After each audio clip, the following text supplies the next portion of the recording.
sitting in the morning sun.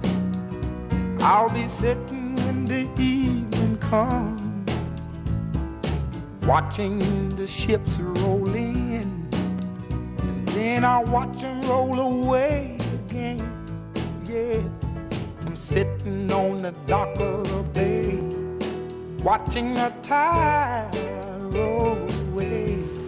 Ooh, I'm just sitting on the dock of the bay, wasting time. All right, and welcome back to the Earl Ingram Show. As always, you know, I can listen to Otis Redding and that song 1,000 times. Yeah, it's a pleasant song, you know, and I think of it right by Lake Monona in Madison. There's a plaque right there because where the plane went down. The plane went down, and it was right after this was a big hit, actually. You know, and actually, it was right around the summer. I never will forget, as a young man, when that plane went down, and he had just released, sitting on the dock of the bay. The other part of it is he had just bought this plane, and it was an old plane, and Smokey Robinson of the Miracles told him, "Hey, you need to get that plane checked out. You flying around. Yeah, you really need to be cognizant of it. It's an older plane. You need to." And he had warned him that he shouldn't be flying around in that plane, and it went down anyway. Anyway, 844-967-2789 is the number. It's Tuesday. That means Tuesdays, and my co-host Sandy Williams and you. Let's go back to the phone lines. Let's go to Dunn from Milwaukee. Good morning to you, Dunn. You say what? Good morning, Earl and Sandy. Yeah, speaking of planes, I'm wondering about this Trump. If I think he's a little mentally something wrong with him.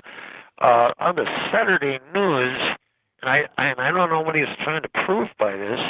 He told a reporter that he was on a helicopter with a person named Willie Brown, and he said some awful things about Kamala Harris, and it turned out to be that Willie Brown said he never talked to him, and it turned out to be the wrong Brown. That's why I'm wondering, is that guy all there? You know? Well, it wasn't even the wrong Brown. It was just the wrong black man. Yeah.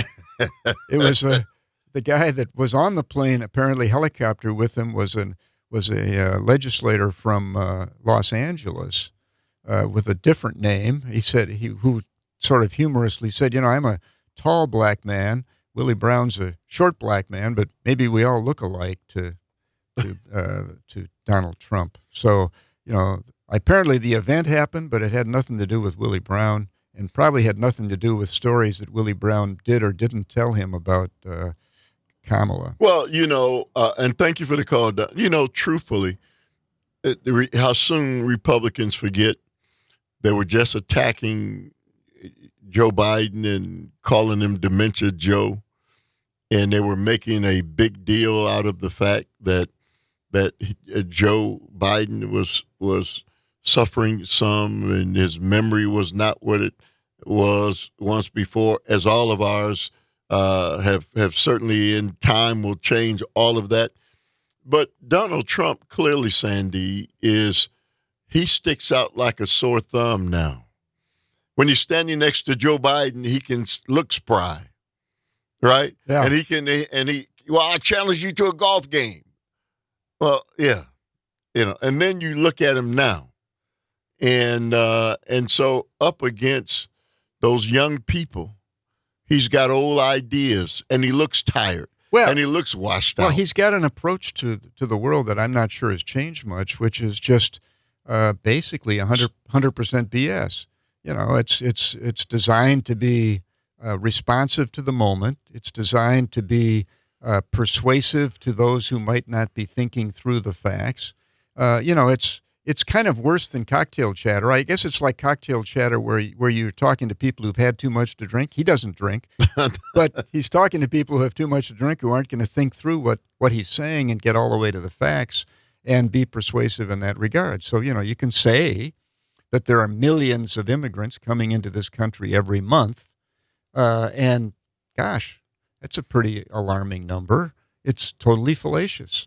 Let me ask you, Rupert Murdoch and others, and people who bankroll and really kind of out of the bloodlines for the Republican Party and Donald Trump, they're starting to see some things that they're saying, hey, can we keep this charade up? Well, like I said last week, I noticed in reading and listening to the podcast for the Wall Street Journal, reading the Wall Street Journal, they're beginning to distance themselves, even on the editorial pages, from Donald Trump, because Donald Trump has some harebrained ideas that will relate very badly to what Wall Street needs in the way of stability. His notion of his tariff policy would be a terrible policy as far as Wall Street is concerned. His massive tax cuts without reductions in expenditures would be massively inflationary and would be terrible policy as far as the finance community is concerned. And his announced intent to try and politicize the Federal Reserve would be god-awful news to Wall Street. I think all of those things have the financial community very worried about a Donald Trump presidency. All right, let's go back to the phone lines. And Jean from Eau Claire. Good morning to you, Jean. You say what? Hi. Even, childless English pointer hunting dog hugger like myself, who's already voted, I voted for the kids. I voted for adolescents and teenagers and young people throughout our country, to protect our children from issues of climate change, mass shootings, for their safety, for the lessening of the labor laws for children. I mean, I did studies on that when I was going to college years ago. How children were used as labor, hard labor, and education. These kids need education. And we need to protect them from abusive practices and keep child safe and work so they have a chance at a great future. And women. I remember years ago there was a hospital that in our area here, and the women didn't go there because if the mother was, there was a chance between a mother and a child dying in childbirth. They saved the child at the expense of the mother, and everybody was horrified at that because who would take care of the kids that remain? I mean, these people are so whacked out. They are irresponsible, or they're loony or evil. But we really need to get the people in there all the way down the ticket that are going to protect the children and their future and give hope to young adults too, because this is ludicrous, and all of us older people need to get out there and vote and help these kids to have a decent life, because it's up to everybody to protect our kids. Hey, Jean, thank you very much for those kind words. As always, Sandy, let me kind of flip the page. The COVID is kind of running rampant. A lot of people have COVID right now. A lot of people sick from COVID. And there's some signs that it's going to be pretty tough this winter. When COVID is around in the warm weather, clearly it's going to be multiplied during the winter. They're suggesting the question becomes whether or not people should get COVID shots again. And I didn't the last shot a year or so ago, and maybe it was I don't know, a year or so ago, I didn't get. And I had gotten the ones before that. your thoughts? Well, I think that just recently, in fact, the CDC, I think it was, announced that they were recategorizing COVID to be essentially in the same category as influenza in terms of the notion that people should look out for it, that it is a disease that can potentially be dangerous to people depending on their health and condition and age, and that they should seriously consider being vaccinated annually to deal with it as the vaccinations become available, much as the same recommendation is made with respect to influenza. And so I guess people need to put their thought process about vaccinations for COVID in the same category as they do influenza. I think that my experience with COVID is that it probably is a bit more severe than influenza, and obviously the pandemic epidemic experience we had in the United States demonstrated that for certain people it is indeed a serious problem. So I think people should consult with their doctor and should seriously consider getting vaccinated.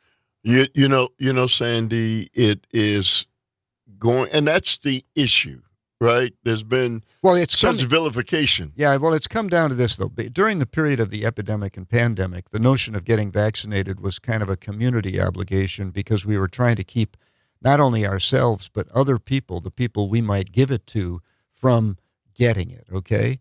And I think now what the new recategorization of it is making it more of a personal decision that you do it on behalf of your own concept of your personal benefit, your sort of a risk-benefit analysis for yourself about vaccination. And, of course, the proven risk of vaccination appears to be very low based on the experience of the pandemic and the outcome. But, again, now they're saying basically it's up to the people. You know, Tony, you get the shots because the disease mutates and the vaccination changes to handle the new mutations, same as the flu shots, different strains in different years. 844-967-2789 is the number. We'll continue the conversation on the other side. It's Tuesday. That means Tuesday is my co-host, Sandy Williams, and you. And this loneliness won't leave me alone. Listen, 2,000 miles I roam just to make this dock my home. Now I'm just gonna sit at the dock of a bay, watching the tide roll away.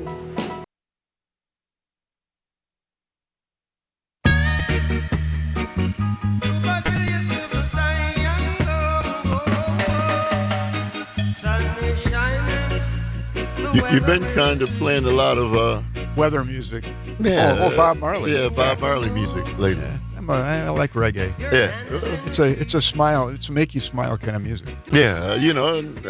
Anyway, welcome back to the Earl Ingham Show. As always, you can join us at 844-967-2789. Text us at that same number. It's Tuesday. That means Tuesdays and my co-host, Sandy Williams. So, Sandy, I want to go back to the COVID issue for at least one more segment. Because I'm wondering, I think people are really confused, more so than they've ever been, about this. The Center for Disease Control used to be something that we would take heed to in this country, right? Yeah, well, it got politicized during the COVID pandemic, and as a result, anything that gets politicized ends up losing credibility in the process, and it's one of the disservices that happened during the pandemic and the way that I think the Trump administration decided to politicize things like masks, which remain politicized. My understanding, I was talking to someone who was up north, decided they were going to wear a mask, went into a place, and people were horrified, expressing horror at the fact that this person would wear a mask because it seemed to them to be sort of, a political statement or it's unusual. It's, I like Tim Wall's notion of mind your own damn business. Yeah. And I do think the American public is going to be very attracted to that concept because it is a response to so much of what has become interpersonal and politicized between people.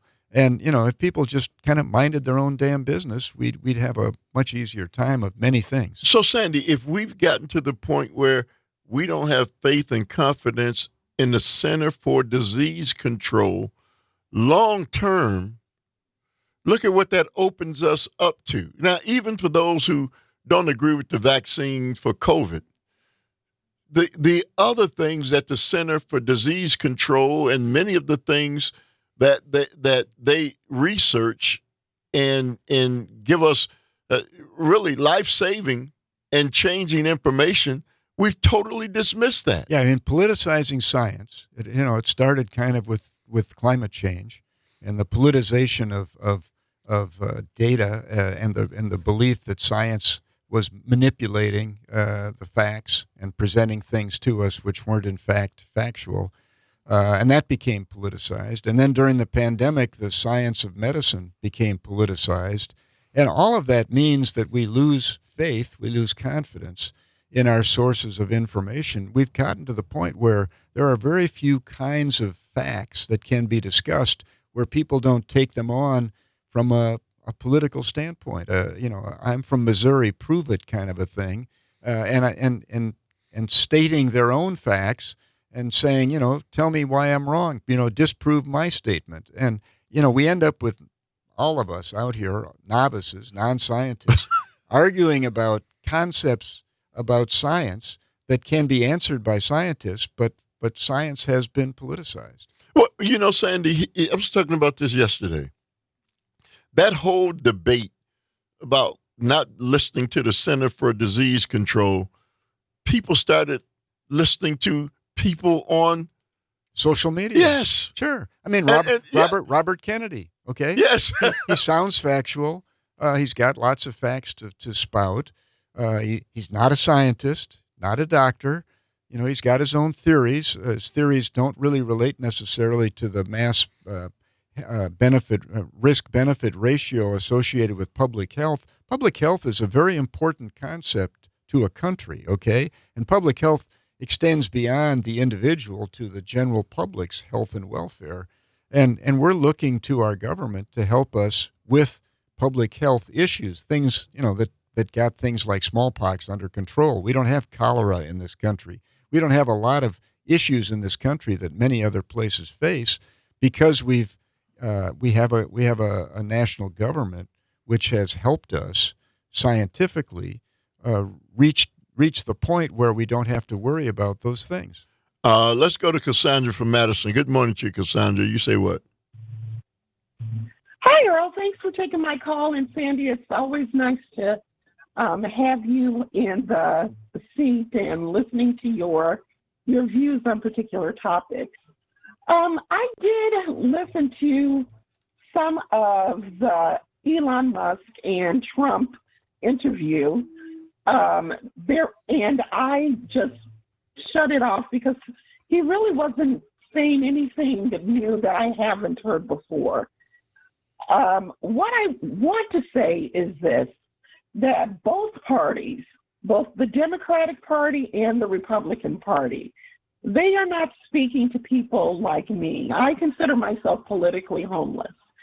Although I have supported the Democratic Party in the past, I have huge disagreements on many of their policy positions. I am very uncomfortable with the coup regarding President Biden. If the Democratic Party felt that President Biden was not fit to serve a second term, then they really should have encouraged other people to run against him in the primary. And I am, as I said before, I'm very uncomfortable with them just tossing away 14 million primary votes. Those people went out and voted for President Biden. And just because you don't want Trump to win is no reason to toss aside those votes.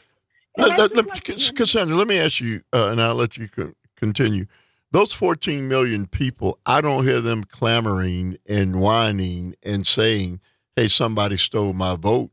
I hear them coalescing behind Kamala Harris. Well, for better or worse, there weren't contrary candidates to vote for, right? So we ended up with primaries in which there were no real viable candidates running against Joe Biden.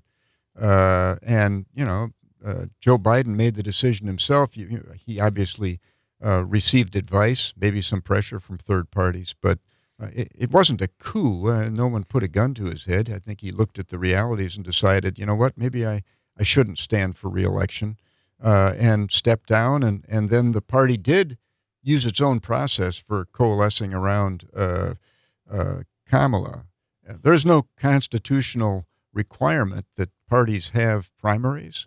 How a party selects its candidate is up to the party itself. And as Earl said, if this really was something that had the general public feeling like they had been duped or fooled, I think there'd be someone coming forward on the Democratic side expressing that opinion. But the only people I hear expressing that opinion, quite frankly, I mean, you are right now, but it's an opinion that is expressed far more often by Republicans who are simply trying to come up with an argument for why it is that Kamala shouldn't get elected president. Go ahead, Cassandra. Yes, well, that's just a point of difference that we will just have to have a friendly disagreement on. My other issue is, Earl, I'd like to thank you for having Orlando on your show yesterday. And one thing, I do listen to both. Hey, Cassandra, can you hang on a second, Cassandra? Hang on a second.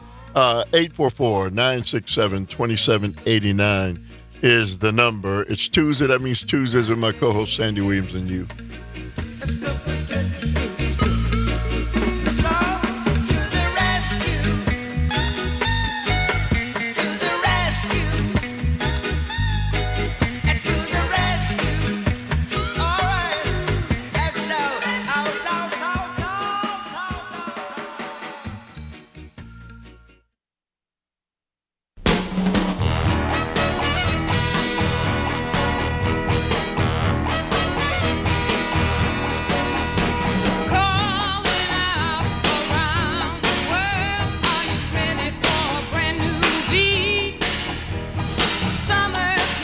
Martha Reeves and the Vandellas. Absolutely. You know, she they made a string of records similar to this, all upbeat. Yeah, she was good music. I mean, Motown. She was really the heart of Motown. I think even more than the Supremes. Yeah. Well, welcome back to. Okay. All right. The Earl Ingram Show, as always, you can join us at 844-967-2789. You could text us at that same number. It's Tuesday. That means Tuesdays with Sandy Williams. And Cassandra, thank you for hanging on. You were saying about Orlando on yesterday. And for those of you who don't know, Orlando is clearly a Republican. He works for Senator Ron Johnson. He's a black guy. And I had him on yesterday because people kept asking me my thoughts about whether or not blacks were starting to lean towards voting for Republicans and Donald Trump. And that's the reason I had him on. Cassandra, go ahead. Oh, yes. I just wanted to wrap up and say to you, thank you for having him on your show and bringing on a different perspective, especially in the black community. One thing I was disappointed with Orlando is his lack of honesty regarding the history of the Republican Party. Orlando stated that the Republican Party was always the party of civil rights, or that's what he implied, and that is not the case. The Democrats, particularly the Southern whites, moved and started voting as Republicans after the passage of the Civil Rights Act. It was those so-called yellow dog Republicans.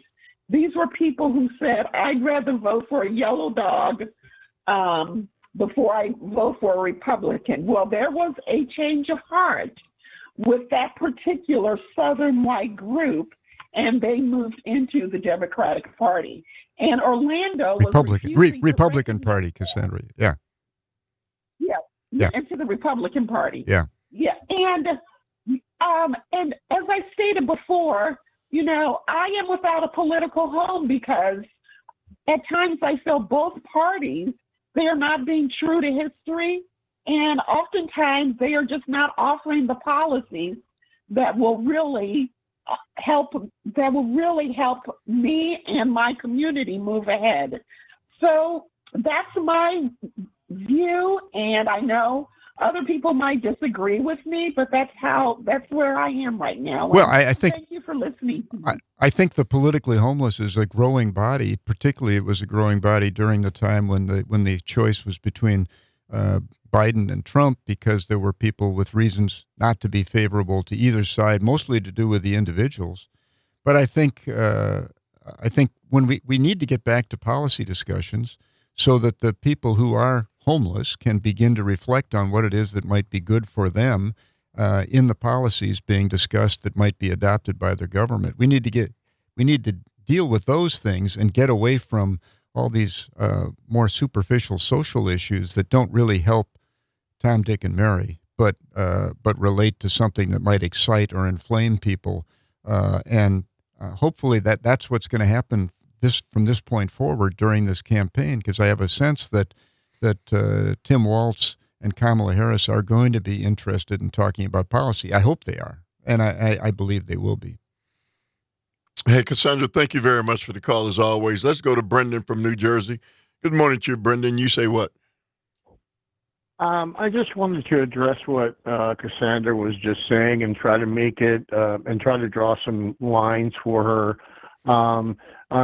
If we're looking at party versus party, it's interesting because this year I feel like the Democratic Party has gotten back to the family kitchen table, or maybe they got away from it in 2020 because we were busy mudslinging with Trump and his shenanigans.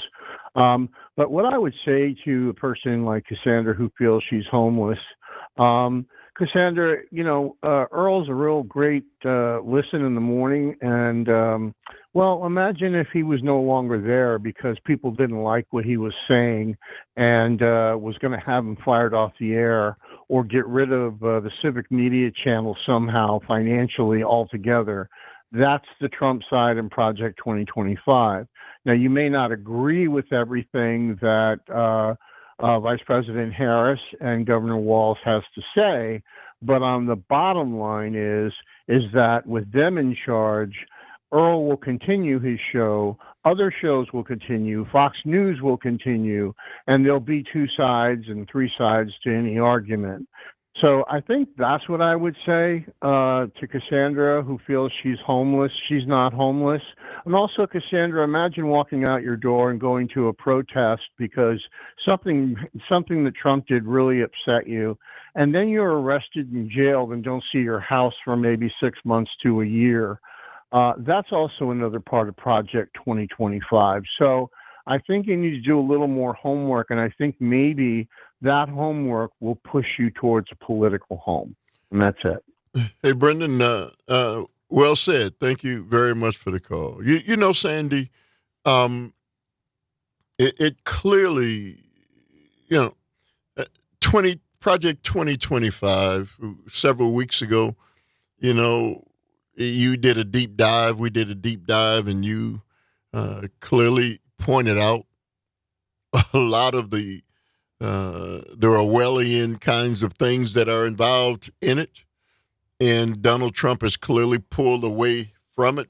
Even earlier in this show today, you talked about the fact that just because Donald Trump says, oh, wait a minute, I don't know anything about those things, that doesn't mean that if he wins, those things don't happen.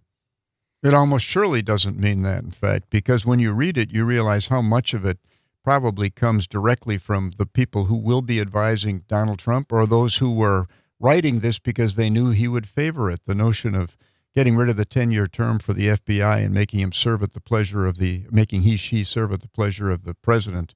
The notion of the president taking full control of the Department of Justice and making it a partisanly controlled body, controlled by the office of the White House, enlarging the office of the White House so it can reach down and basically control the operations of all of the agencies of government. All of that stuff clearly is what Donald Trump will be wanting to accomplish, has already expressed a desire to accomplish.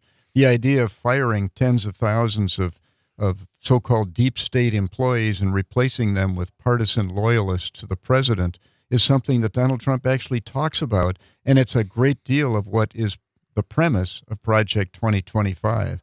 And so Donald Trump can walk away from it, claiming that it's a stink bomb that's going to hurt his prospects for getting elected, but he's not going to walk away from it once he does get elected, if he does. He's simply an expedient person willing to say and do whatever it takes to get elected, but once he gets elected, particularly for his last term in office, Katie bar the door.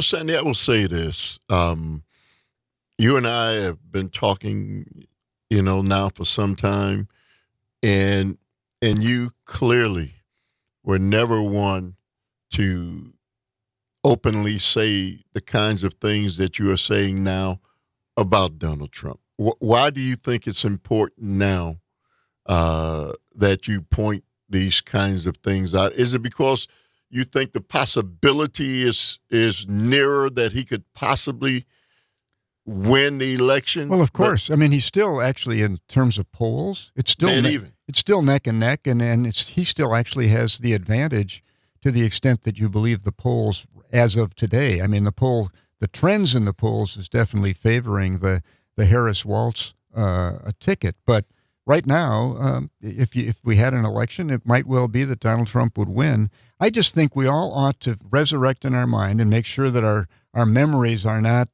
deadened to what it was like during the 4 years of the Trump presidency. But that's what he wants. That's what he wants people to remember. Well, he wants people to remember some facts, okay? He wants them to remember some economic circumstances. He wants to take credit for the economy which he inherited from Barack Obama, and he wants people to ignore the proposition that his tax reduction was inflationary and contributed to the inflation experienced. He wants people to ignore the fact that his handling of the pandemic bottled up our economy, creating a pent-up demand which almost assured that there would be inflation at the end of the pandemic, as there was.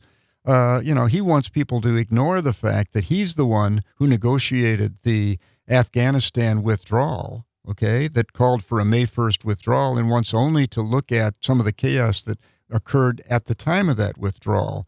So, he wants people to have selective memory, but I think people should just remember how this person behaved when they were president and what it actually felt like to have this person in the White House, and to understand that their aspirations for power that his aspiration for power has grown immeasurably, and it is palpable from all that he has said and done, and it is particularly palpable when we look back and saw what happened on January 6th. Let's go to Julie from Franklin. Good morning to you, Julie. You say what? Oh, hi, Earl. I just want to say to you that I wasn't yesterday when I said stop the racist stuff. No. I wasn't saying that you were saying it. I was saying that you always say the Republicans are racist bigots. I haven't said that ever. I never once said Republicans are racist bigots. Never. Never. Okay. Well, maybe never. Maybe it was a caller. So going back to the reason why people say, think back to when Trump was president, and why what you don't realize is that the guy was just beat up daily when he was president. Daily. It was 4 years of beating up on the guy and saying and just whatever we could do, impeachment, whatever it was.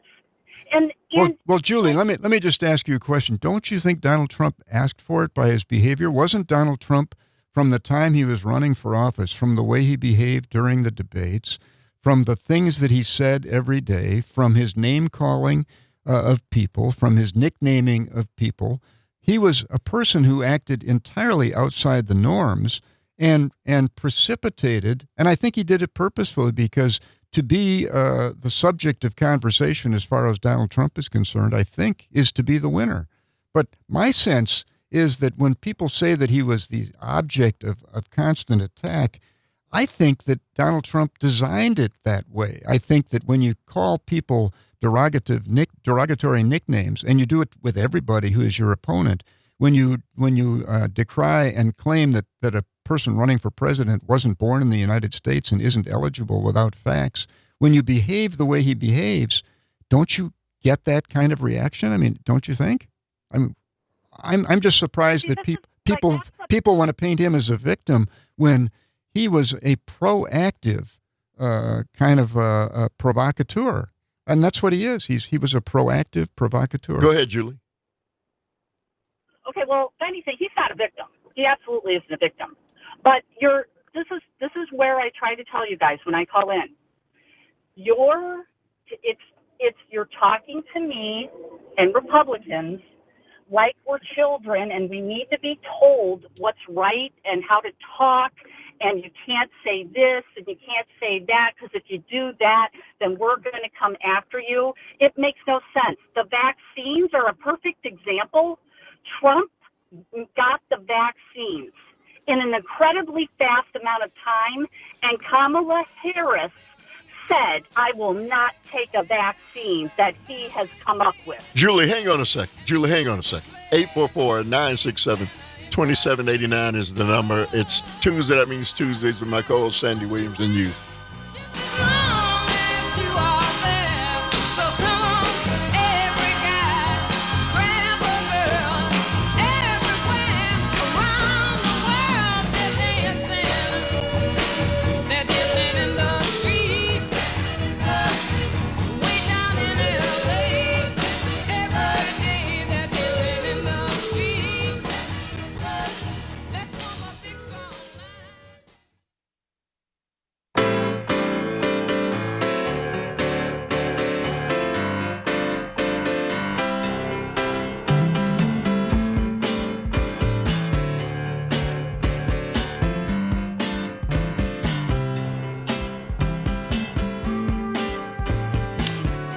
All right, welcome back to the last few minutes of the Earl Ingram Show. Sandy, I'd love to hear Saturday in the Park for all the way through. Yeah, but man, we got folk waiting. I wanted to respond just to Julie's statement that Kamala Harris had apparently. I looked it up. Snopes. People who believe such things maybe don't then take Snopes as a proper fact check. But Harris did not refuse to take the vaccine. What she did say is she did not trust Donald Trump's rollout policy or his statements about COVID-19, and said she would listen to medical experts such as Dr. Anthony Fauci rather than listening to Donald Trump with respect to theories about the vaccine. So, she didn't say that. But anyway. All right, Julie, go ahead. Okay, well, I'll send you guys the clip on Facebook or however. I'll send it to you. Here's the thing. It's just one example of then the Democratic Party, when Obama got in, is going to mandate, vaccines for everybody. And then it was Republicans are bad because they won't take the vaccine and they're spreading the virus. And, it's all this, we're better. We know better than you. That's how it comes off. Well, does this show come off like that? I mean, do we come off like that? Because we're trying to just talk about facts. And I don't know. I mean, I know that there is a reaction that the Republican campaign is trying to stoke, that there is this intellectual elite that talks down to the people and tries to tell them what's good for them. But that's not what hopefully we're perceived as doing. We're trying to just talk about facts. Well, I wish I had more time, but thank you very much for the call, Julie. Let's go to Jack from Merrimack. Good morning to you, Jack. You say what? Good morning. Yeah, there's a couple of things here. First of all, the Trump victim card. I mean, that was being played since before Trump was appointed by the Electoral College into the White House. He was claiming that the election was going to be fraudulent even before he got into the White House. Trump being picked on, excuse me, a man with over 30,000 lies in 4 years, and that's documented. Okay, and many of those lies were spurious. They were just thrown out there because he could, because people would accept that. In terms of the vaccine, if Trump's statements hadn't been we can gargle bleach, or is there some way we can get ultraviolet light into the body and stuff like that, and trying to keep people away from vaccine? Arguably, hundreds of thousands of lives more could have been saved. In terms of the economy, when Trump left office, the unemployment rate was 14%. You can check that. That's available easily several places online. It's now below 4%. And one more thing, and that is very clearly, if Trump gets back into office, he's tried to distance himself from Project 2025. No, excuse me, that's not going to happen. Project 2025 will happen. An authoritarian government in this country, the likes of which most people can't imagine, because they still believe that. Hey, Jack, that's what's going to happen. I wish we had more time. Thank you very much for the call. Let's go to Robert from West Dallas. Good morning to you, Robert. You say what? Good morning. I'll be real quick. I had a good friend. She was a woman for Trump, and she refused to take the vaccine. And one of her teenage daughters had to go to the prom without a mom. So Julie needs to think about that. You can't listen to these wackos on the internet. Sometimes the scientists and the doctors and the people with the education and training know a lot more than these crazies on the internet with a political agenda. And, the great thing about science is it's true whether you believe it or not. And we saw hundreds of thousands of people die because they thought their opinion was correct rather than reality. So the other thing I'd say is please vote today and vote no on Ref 1 and 2. Hey, well said, Robert. Let's go to Eric from Tulsa. Eric, you say what? Good morning, Earl and Sandy. I'd like to just say that Trump only wants him to remember when he was president because, period. And they all felt good about themselves, and they were, quote, unquote, owning the libs. That's the only reason he brings that up constantly. It's just a way for them to reminisce together. And then speaking of criticism, he earned all the criticism and then some for his behavior. I mean, if you think about it, John McCain, the reporter with a disability, insulting the Gold Star family, saying he knew what he signed up for.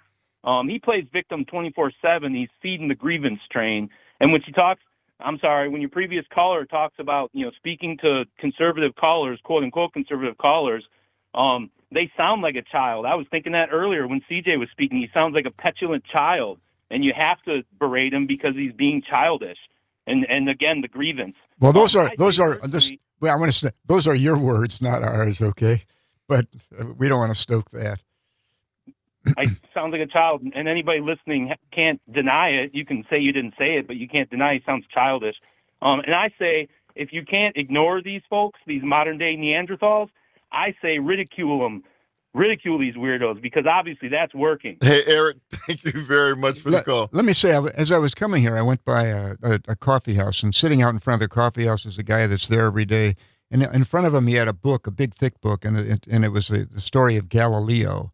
And I thought at the time, Galileo was this famous scientist who was fighting to get science to be believed by the people. He was the astronomer who discovered things about our solar system that were obvious in science, but were disbelieved by the church and weren't to be believed because they were contrary to the current dogma.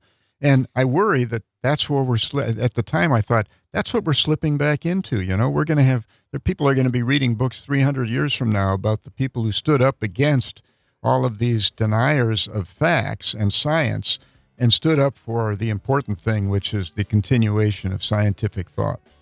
Well, anyway, want to thank all of you, Sandy, as always. Always great to have you on board. Calvin, thank you for all the hard work. And thank you, the listening audience. We couldn't do it without you. You make the show go. Up next, Matnair on air, Jane Matnair and Greg Bach. You've been tuned into the Earl and Show. Get out and enjoy the nice weather. A real celebration.